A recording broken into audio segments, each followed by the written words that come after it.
right. Hey, we're going to be in 2 Corinthians chapter 4. And so if you got a Bible or a Bible on your phone, you want to turn to it. Your Bible on your phone, as long as you don't get too distracted and switch over to see who just pinged you. All right. So we've been talking about this idea of Christ in us. It's the mystery of the gospel. Christ in you, the hope of glory. And last week looked at some testimonies of 3 different people of Christ got in them, and there was this revolution. There was a change in them. They were different people. They were transformed. And some of the mystery of Christ is revealed in that. When a person's life is radically changed by Jesus coming into their life. And so, but I want to tell you about another wonder of Christ in us that can happen for the majority of us. And again, last week, I told you a little bit that, all of us have a radical story, a major transformation story. Even if you grew up in a Christian home and you're going, I just don't have a dramatic story. Yes, you do. Because there was a point when you said yes to Jesus and you went from kingdom of darkness into the kingdom of light. You were transferred from one being under condemnation to one being under grace. You went from darkness to light. You went to you were in a new spiritual position, and that is dramatic. And so that is a part of every believer's story. And so if you feel like, oh, my story just isn't dramatic, go back to the scriptures and believe the gospel and see how dramatic your story really is. Because the words in the Bible aren't just for those people out there, right? They're for us. And it speaks truth to us, right? Okay. All right. So, but I want to go on from this mystery of Christ in us and transforming us to another mystery of Christ in us. And you guys have heard of maybe expressions like good input will lead to good output. Bad input will lead to bad output. You've heard impression leads to expression. What goes in must come out. I mean, you've heard those kind of things. And I suppose, the biblical principle behind those kinds of sayings are you will reap what you sow. Again, what you put in, what you'll get out what you put in, kind of this idea. So, but this idea, all right, I'm going to be a little bit kid-like here today. So I got my little box. This is our mystery box. This is us. This is you and me. We are the box. And Christ has come into our life, all right? And so, you put something good into your life. So I don't know what this wood represents, but it's something good, all right? So we'll put the good in, and then what comes out? Well, let's see. Put the wood in, and whoop, get back in there.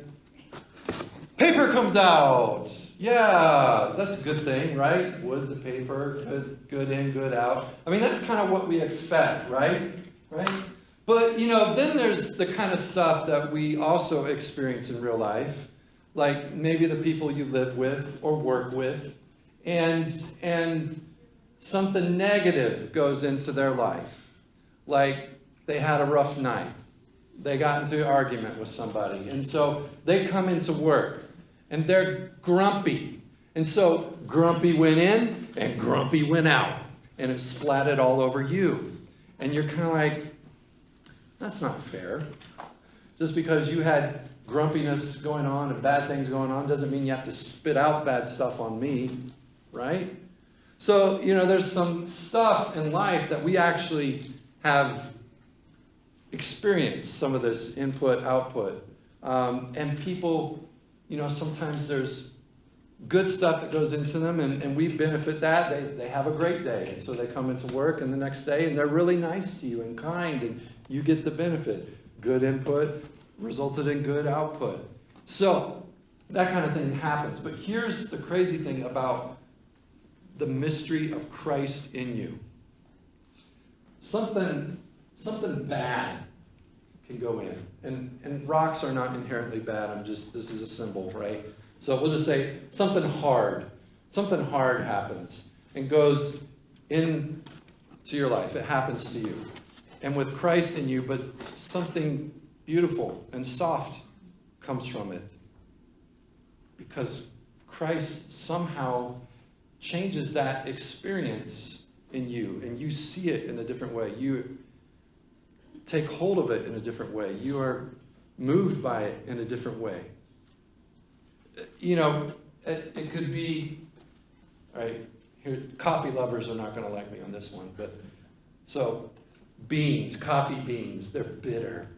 Something bitter in life goes in.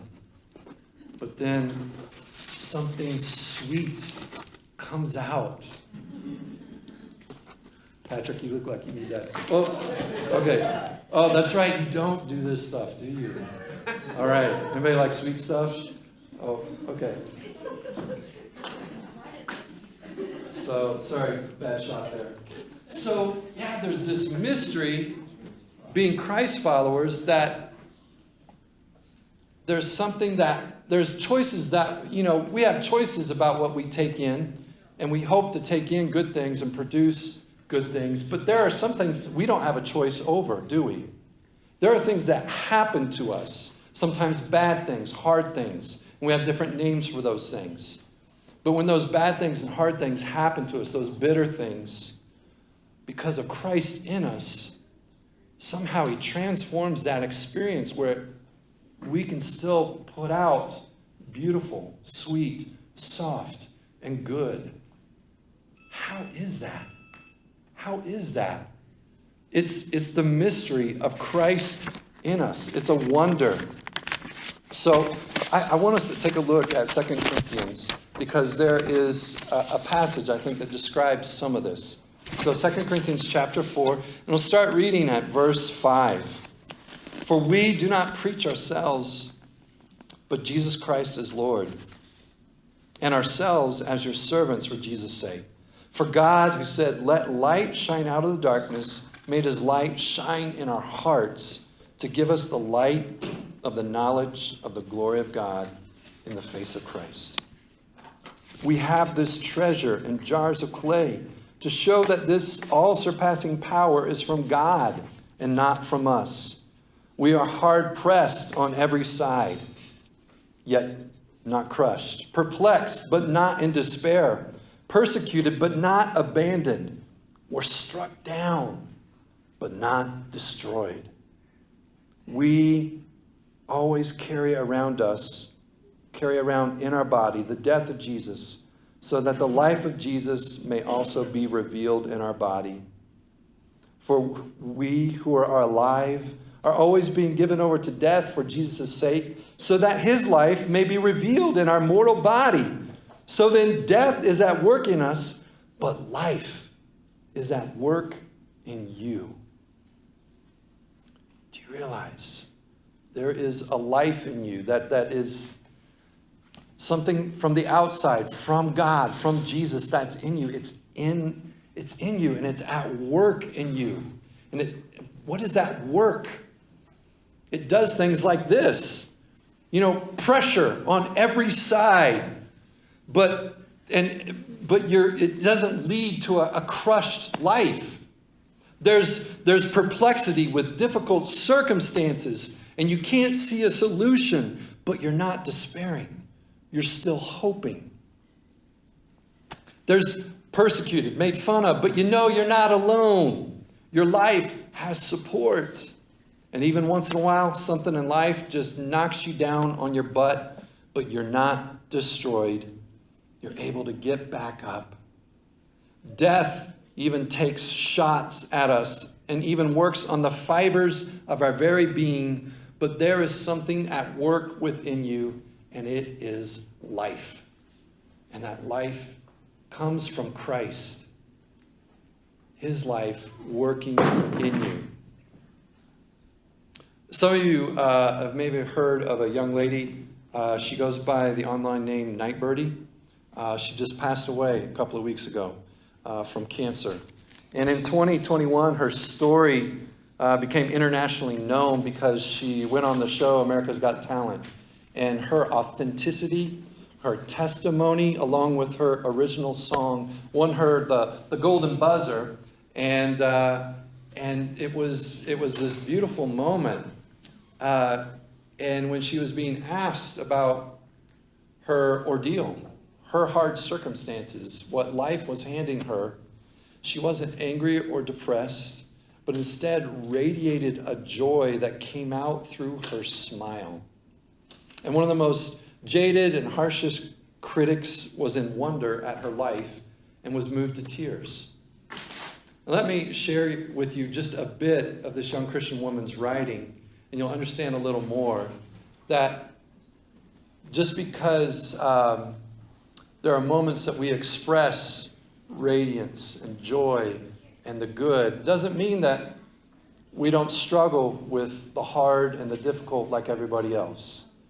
But we have someone who's helping us work through that. Listen to this. This is part of one of her blogs called On the Bathroom Floor. After the doctor told me I was dying, and after the man I married said he didn't love me anymore, I chased a miracle in California, and 16 weeks later, I got it. The cancer was gone. But when my brain caught up with it all, something broke. I later found out that all the tragedy at once had caused a physical head trauma, and my brain was sending false signals of excruciating pain and panic. I spent 3 months propped against the wall. On nights that I could not sleep, I laid in the tub like an insect, staring at my reflection in the shower knob. I vomited until I was hollow. I rolled up under my robe on the tile. The bathroom floor became my place to hide, where I could scream and be ugly, where I could sob and spit and eventually doze off, happy to be asleep, even with my head on the toilet. I've had cancer 3 times now, and I have barely passed 30. There are times when I wonder what I must have done to deserve such a story. I fear sometimes that when I die and meet with God, that he will say I disappointed him or offended him or failed him. Maybe he'll just say, I just never learned a lesson, or that I wasn't grateful enough. But one thing I know for sure is this: he can never say that he did not know me. I am God's downstairs neighbor, banging on the ceiling with a broomstick. I show up at his door every day, sometimes with songs, sometimes with curses, sometimes apologies, gifts, questions, and demands. Sometimes I use my key under the mat and let myself in. Other times I sulk outside until he opens the door to me himself. I've called him a cheat and a liar, and I meant it. I've told him I wanted to die, and I meant it. Tears have become the only prayer I know. Prayers roll over my nostrils and drip down my forearms. They fall to the ground as I reach for him. These are the prayers I repeat night and day, sunrise, sunset. Call me bitter if you want me to, that's fair. Count me among the angry, the cynical, the offended, the hardened. But count me also among the friends of God. For I have seen him in rare form. I have felt his exhale, laid in a shadow, squinted to read the message he wrote for me in the grout. I'm sad too. If an explanation would help, he would write me one. I know it. But maybe an explanation would only start an argument between us. And I don't want to argue with God. I want to lay in a hammock with him and trace the veins in his arms. I remind myself that I'm praying to the God who let the Israelites stay lost for decades. They begged to arrive in the promised land, but insisted he let them wander. But instead, he let them wander, answering prayers they didn't pray. For 40 years, their shoes didn't wear out. Fire lit their path each night. Every morning, he sent them mercy bread from heaven. I look hard for the answers to the prayers that I didn't pray. I look for the mercy bread that he promised to bake fresh for me each morning. The Israelites called it manna, which means, what is it?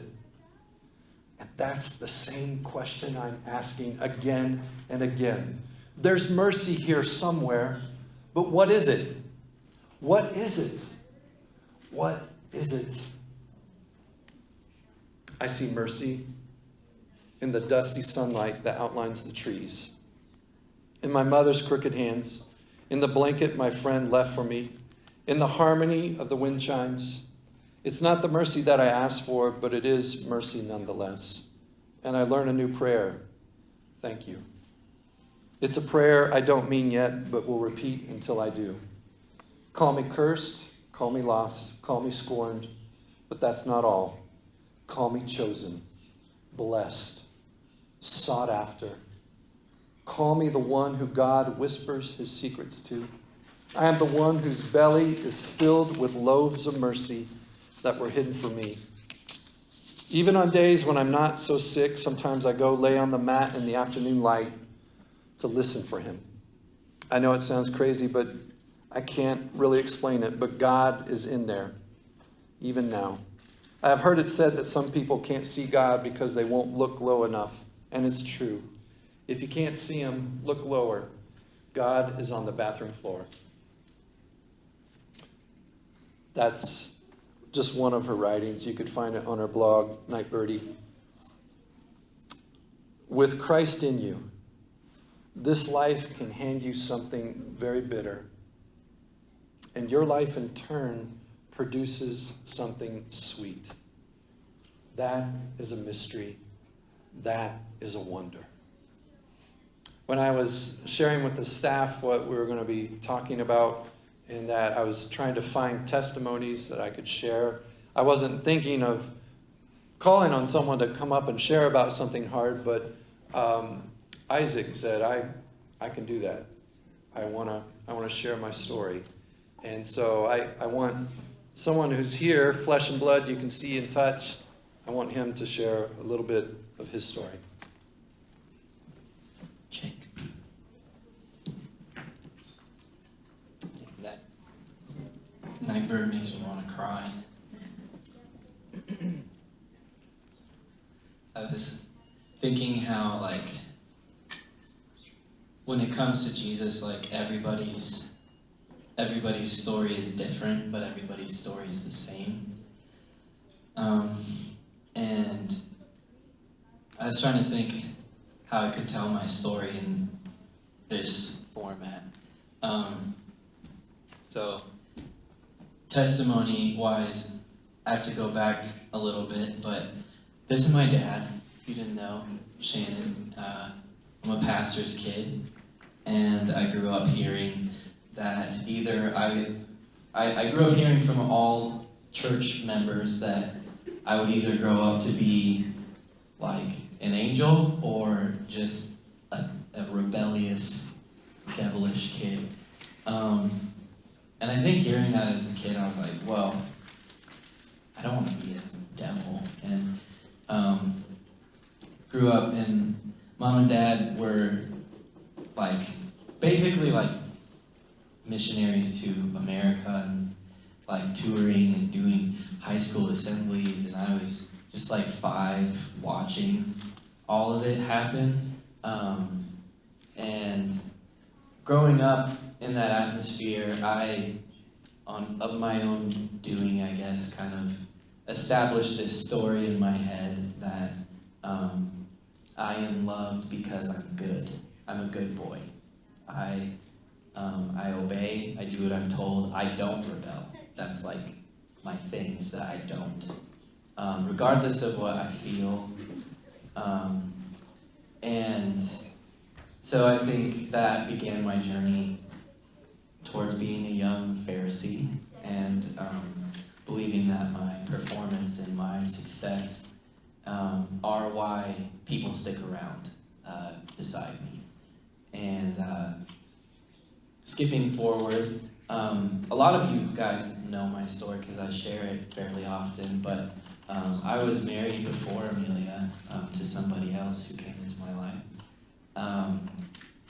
And so, as you can tell from that, within 2 years, that relationship completely exploded and failed miserably.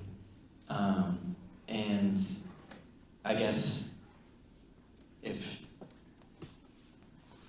this was that, or my life, I was trying to pour in all of my effort and excellence and perfection and everything that I thought was good, and out came this devastating failure.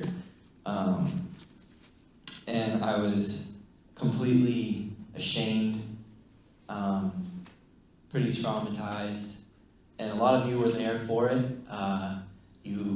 Somehow God allowed me the strength, and I really didn't miss one Sunday. I kind of just, a lot of us walked that together. And long story short, in those days following, when all I had to sow was my failure, that's all I had to give.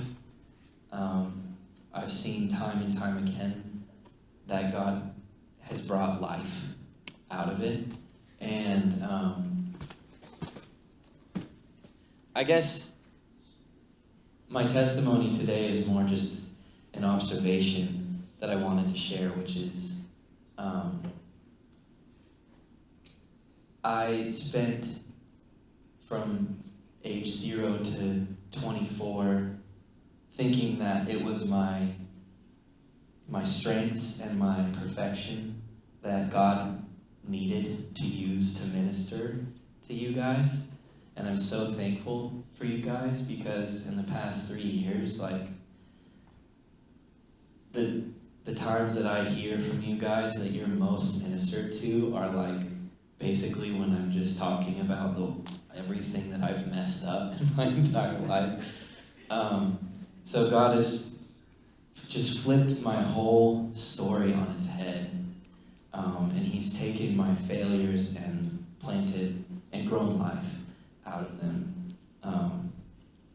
So I think Nightbird's story was a story of suffering leading to life, and mine is a story of failure leading to life.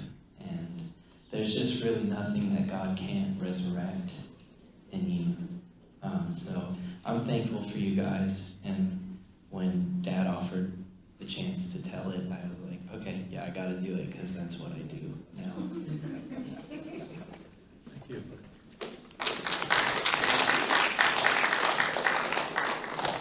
And I'm very thankful for this congregation and how you came around Isaac in a very critical moment in his life. The body of Christ rescued my son. The community loved on him when he really needed a great love. So sometimes the heartaches and sorrows that we walk through come through our own choices. Choices we thought that would be good, but turn out not so good. But even those sorrowful parts of life in Christ can be transformed. Romans 8:28, for we know that God causes everything to work together for good of those who love God and are called according to his purpose for them. Romans 8:28. So back to 2 Corinthians chapter 4. We don't like going around telling people about ourselves. We want to tell about Jesus. But where does the light God has placed in us shine from?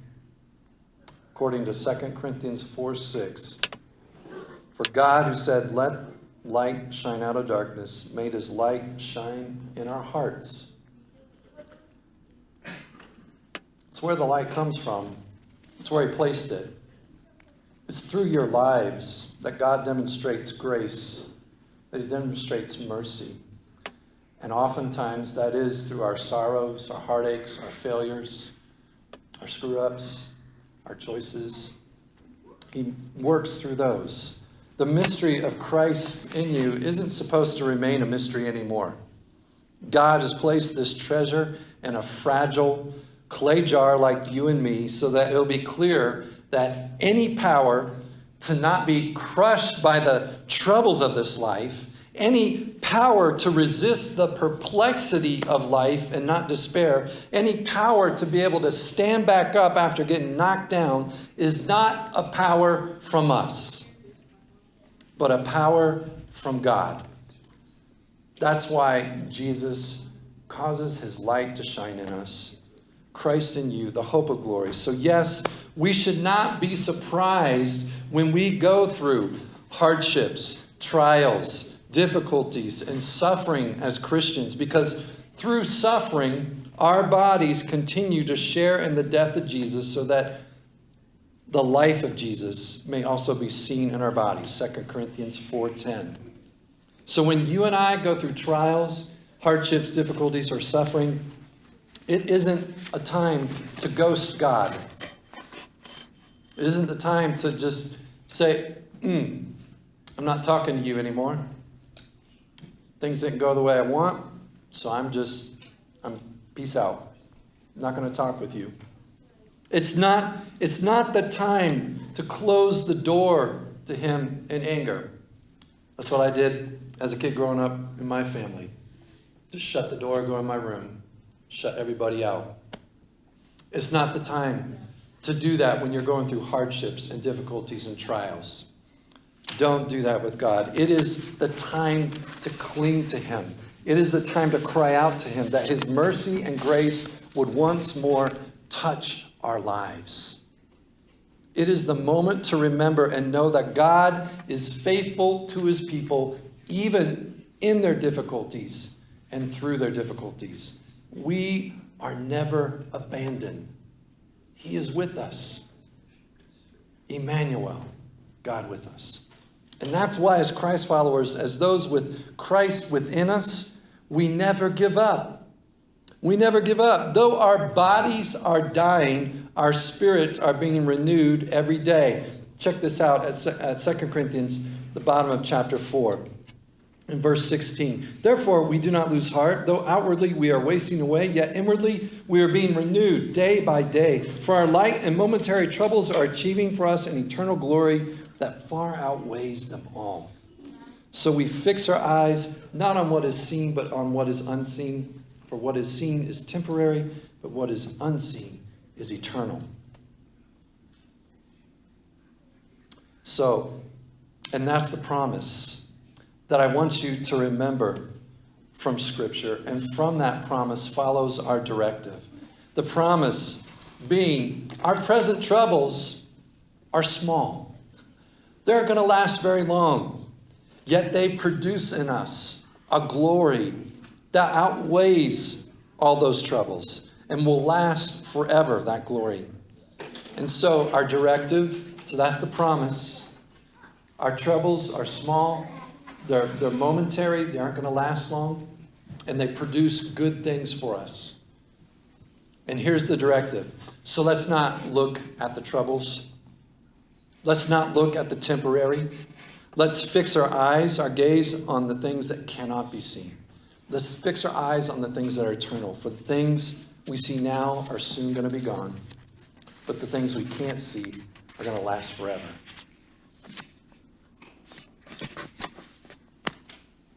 So I shared all that with you guys to say, I know that there may be moments when you have days where you just go, I can't help it. When you do something or say something, it's kind of negative or bad or hurts somebody, or you make a choice that isn't so great, and you say, I can't help it because these bad things happened to me, or there was this thing that went on last night, or this is going on internally. I want to say, maybe you can't help it, but Jesus can help it. And there is hope that things can be different. That it doesn't always have to be bad input into your life and bad output. Something bad happens to me, I pass it on and pass on bad things. It can be a different story because Christ is in you and he can transform everything.